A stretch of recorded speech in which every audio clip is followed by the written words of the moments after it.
Hai guys, di video kali ini kita akan ngomongin soal beberapa hal seperti XRP yang tiba-tiba ada kenaikan, ini kenapa, penyebabnya, dan bagaimana dengan technical analisisnya kita akan lihat, dan ada juga berita dari Robinhood, dan ada pidato daripada Putin, dan ada juga beberapa info lainnya. Nama saya Kalbi dan saya menyajikan informasi seputar fundamental, technical, dan on-chain analisis. Tonton video ini sampai akhir agar informasi yang lengkap dan bermanfaat. Klik like dan subscribe untuk mendukung channel saya. Kita akan lihat dulu untuk update pada hari ini, di mana XRP memimpin kenaikan dalam 24 jam terakhir, naik 8,2% atau sudah naik 22% dalam seminggu terakhir ini. Market cap-nya itu di 20 miliar dolar Amerika Serikat, dan sekarang dalam posisi nomor 7, diikuti oleh SLM, Stellar Lumens, yang merupakan kembaran daripada XRP ya. Dan ada juga kenaikan dari Cardano, EOS, Helium, dan sebagainya. Jadi kira-kira apa yang melandasi hal tersebut? Yang melandasinya adalah ini, Ripple itu cepat-cepat ingin menyuruh SEC untuk cepat-cepat membuat keputusan, ya, membuat keputusan yang benar mengenai Ripple, apakah mereka telah melanggar hukum daripada sekuritas atau tidak, ya. Kalau misalnya kita dilihat dari Howey test yang mereka sudah lakukan, Ripple tetap memaintain bahwa penjualan XRP dan tradingnya itu tidak mengikuti syarat-syarat yang ada di Howey test untuk menentukan apakah dia itu sekuritas atau tidak, ya. Oke, dan ini merupakan semacam hal yang baik buat XRP, karena kalau misalnya orang-orang ingin cepat agar keputusannya itu dibuat, ya berarti dia itu benar. Kalau misalnya dia salah, maka keputusan tersebut tidak akan mau dibuat cepat-cepat, ya, maka akan dibuat lama-lama. Tapi di sini yang lama itu adalah SEC-nya, SEC-nya yang lama, berarti SEC-nya ini semacam ingin berusaha untuk mencari celah lagi, mencari cara lagi agar bisa menjebak XRP dan Ripple, ya, mengenai apakah Ripple adalah sekuritas, dan mencari alasan-alasan yang baru lagi buat Ripple untuk menunjukkan, membuktikan bahwa mereka adalah sekuritas. Padahal berdasarkan Howey test itu mereka tidak masuk kepada sekuritas. Untuk XRP ini yang menjadi katalis harga XRP ini bisa naik. Kita lihat kalau dia sudah dalam seminggu terakhir naik 22%. Kemarin juga naik, close-nya itu lumayan bagus. Dia berhasil bisa close di atas daripada garis neckline ini, ya, dari neckline ini. Dan biar lebih benar-benar bullish, maka dia harus melewati garis ini. Kalau kita lihat untuk yang lainnya di Bitstamp, di Bitstamp kita lihat saja yang di sini karena tadi ada wick.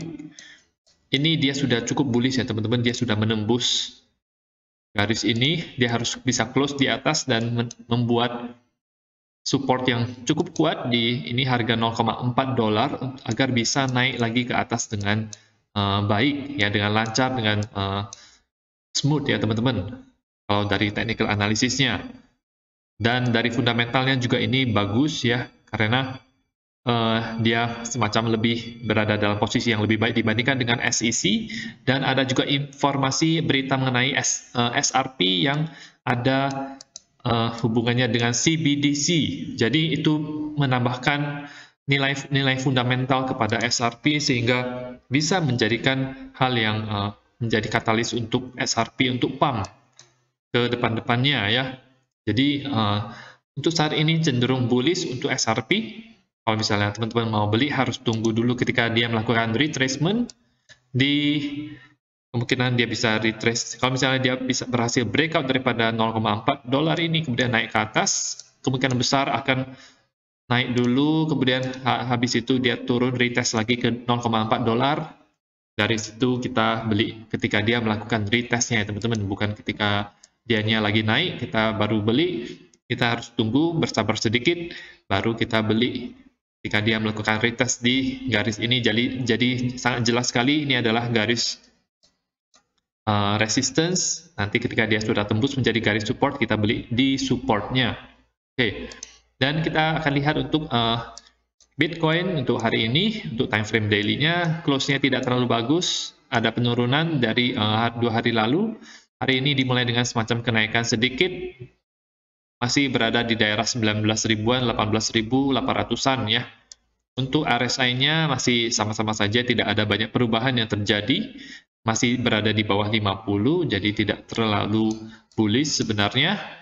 Untuk time frame 3 harinya itu ada semacam MACD cross yang bisa terjadi, dan ini tidak baik kalau misalnya terjadi cross, tetapi mungkin harus tunggu 3 hari berikutnya lagi untuk mengetahui apakah dia akan cross ke bawah atau bisa pantul ke atas. Kalau misalnya terjadi kenaikan yang cukup lumayan dari sini, dari hari ini, maka itu lebih kecil kemungkinan ini untuk cross dan bisa melanjutkan lagi ke atas ya.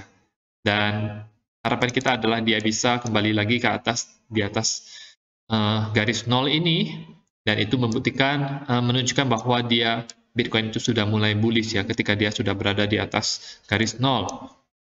Akan ada FOMC minting yang akan diadakan diumumkan di jam 1 dini hari nanti, jadi market kemungkinan besar akan volatile ya teman-teman, kemungkinan nanti hari ini, sore, atau nanti malam, itu dia akan agak volatile untuk harga Bitcoin dan sahamnya ya.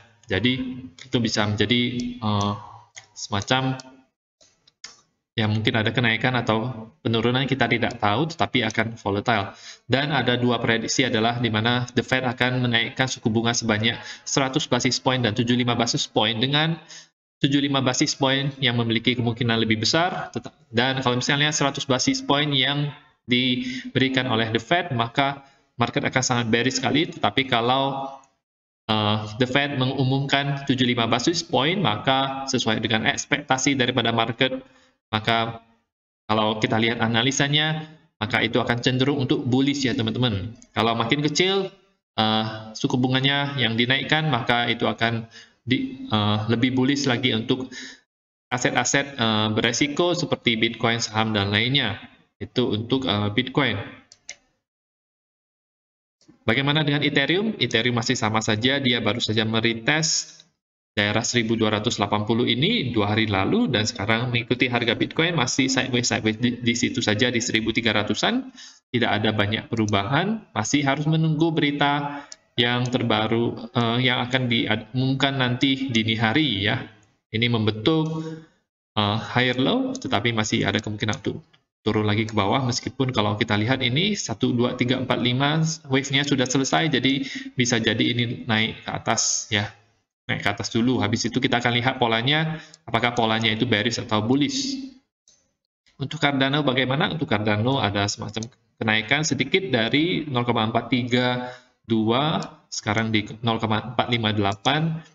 Besok akan berlangsung fasil hard fork di tanggal 22 September, jadi mungkin akan ada kenaikan sedikit dulu. Kita lihat juga Cardano per Bitcoin juga chartnya itu naik, posisi naik, tapi belum terlalu tinggi kenaikannya, jadi masih biasa-biasa saja, tetapi lebih baik sedikit dibandingkan dengan Ethereum kalau kita mau bandingkan. Jadi masih sama seperti Bitcoin dan Ethereum, masih harus menunggu FOMC meeting yang akan diadakan nanti. Oke. Ada berita dari ini Robinhood, di mana Robinhood yaitu salah satu aplikasi untuk melakukan trading yang ada di Amerika, ini melisting USDC. Jadi kita semakin bagus fundamental daripada USDC karena semakin digunakan oleh banyak orang, dan Robinhood ini mungkin seperti aplikasi peluang atau ajaib yang ada di Indonesia, melisting USDC ya. Bisa ada dua jaringan, yaitu Ethereum dan Polygon, di mana jaringan yang murah itu adalah jaringan yang Polygonnya. Oke, jadi bullish untuk dunia kripto. Nah, dan ini ada pidato Putin yang di-delay, tapi dia akan memberikan pidatonya nanti jam 8 pagi untuk waktu Moskow ya. Ini mungkin akan memberikan semacam volatilitas kepada harga Bitcoin dan saham. Ya, jadi kita tidak tahu apa yang akan dia katakan. Dan mungkin kalau misalnya buruk pada situasi politik dunia, dan buruk kalau misalnya isinya buruk kepada makroekonomi, maka harga Bitcoin bisa turun ya. Dan ini juga ada berita mengenai algoritmik stablecoin seperti Terra itu legislator daripada Amerika Serikat mereka mengumumkan bahwa mereka akan memban stablecoin semacam ini selama 2 tahun ya. Jadi karena melihat hal yang sudah terjadi sebelumnya seperti Terra USD itu saya lupa namanya apa, nama tickernya itu USD daripada Terra ini dia bisa turun dari $1 sampai ke 0,000 berapa dolar itu. Jadi benar-benar habis nilainya itu 99% mendekati 0, kayak habis jadi 0, beneran jadi 0. Itu tentu saja ini menjadi dasar daripada legislasi daripada Amerika Serikat untuk memberikan ban kepada stablecoin algoritmatik seperti ini ya. Jadi tetapi tidak permanen, ini hanya sementara saja meskipun 2 tahun bukan merupakan waktu yang terlalu singkat ya. Tetapi ini semacam memberikan harapan, mungkin kalau misalnya the next stablecoin yang algoritmik ini bisa dibuat dan lebih baik lagi dibandingkan dengan Terra USD, mungkin bisa jadi akan ada yang lebih baik lagi, kita tidak tahu. Pasti orang akan menemukan cara yang lebih baik untuk memprogram stablecoin algoritmik seperti ini. Kita tidak tahu, tetapi ya semacam ada harapan karena tidak di-ban permanen ya teman-teman. Oke, dan itu saja untuk informasi pada hari ini. Semoga informasi yang bermanfaat, sangat menarik sekali karena XRP di sini kemungkinan bisa menjadi koin yang performanya cukup baik sepertinya di bulan ini dan bulan depan, kemungkinan ya teman-teman bisa naik ya, melihat fundamental dari sisi SEC-nya dan juga dari sisi CBDC-nya. Jadi ada dua hal besar ini. Kalau misalnya XRP menang dan XRP digunakan untuk CBDC, maka XRP bisa to the moon ya. Itu saja untuk informasinya. Teman-teman bisa dukung channel saya dengan mengklik like dan subscribe, dan nantikan video saya selanjutnya.